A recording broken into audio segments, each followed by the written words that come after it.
हरे कृष्णा। अब हम भगवत गीता के श्लोक संख्या 2.47 पे अपना डिस्कशन आगे कंटिन्यू करेंगे।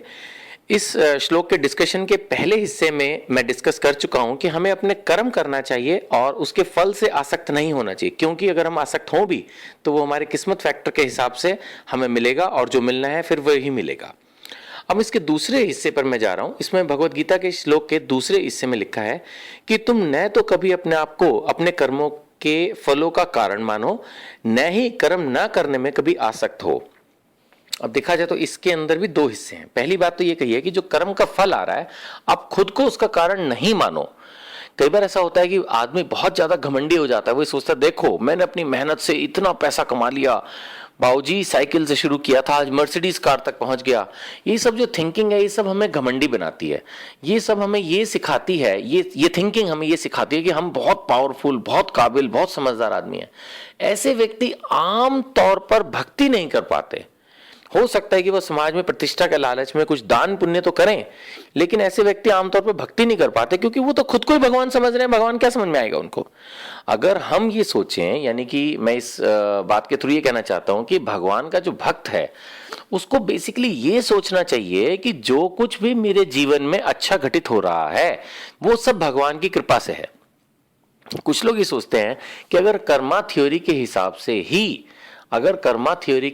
से ही हमें फल मिलना है, हमारी किस्मत बननी है, तो फिर हमें भगवान की क्या जरूरत है। बड़ी सिंपल सी सोच है। अगर मैं अच्छा काम करूंगा तो मुझे अच्छा फल मिलेगा, और अगर मैं खराब काम करूंगा तो मुझे खराब फल मिलेगा। अगर यही भगवत गीता की थ्योरी है देन व्हाई वी चैंट। फिर हमें भगवान की क्या जरूरत है। अगर मैं अच्छे काम कर रहा हूं तो then it's fine, it's absolutely fine.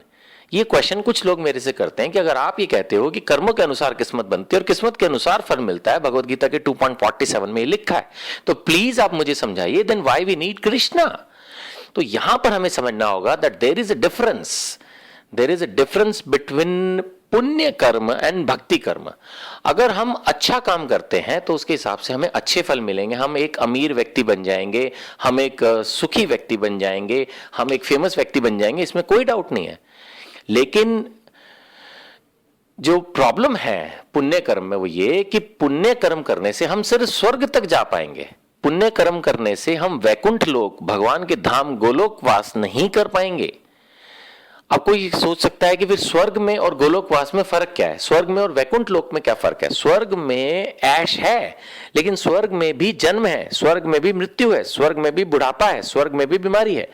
तो जो चार हमारे जीवन की मुख्य समस्याएं हैं, जन्म, मृत्यु, बुढ़ापा और बीमारी, अगर हम इनको बीमारी या इनको समस्या समझते हैं तो फिर हमें पुण्य कर्म से ऊपर उठकर भक्ति कर्म करने चाहिए। पुण्य कर्म और भक्ति कर्म में सिर्फ इतना फर्क होता है कि कर्म वही होता है, लेकिन अगर वो गुरु की आज्ञा से भगवान के सेवा के भाव से किया जाए तो वो भक्ति कर्म होता है। मैं एक बहुत सिंपल सा एग्जांपल लूंगा। अगर आपने एक भंडारा लगाया और गरीबों को खाना खिलाया, देन दिस इज पुण्य कर्म। अगर वही चीज आपने गुरु की आज्ञा से कृष्ण प्रसाद के फॉर्म में डिस्ट्रीब्यूट की, जैसे हमारा इस्कॉन करता है food for life, then it becomes भक्ति कर्म।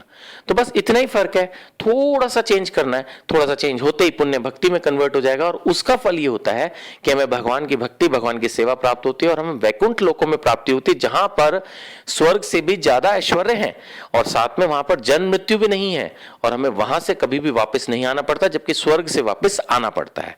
तो हमें ये चीज इस श्लोक के माध्यम से समझनी चाहिए कि हमें अपने आप को कर्मों के फलों का कारण नहीं मानना चाहिए। हमें हमेशा हम्बल स्टेट में रहना चाहिए।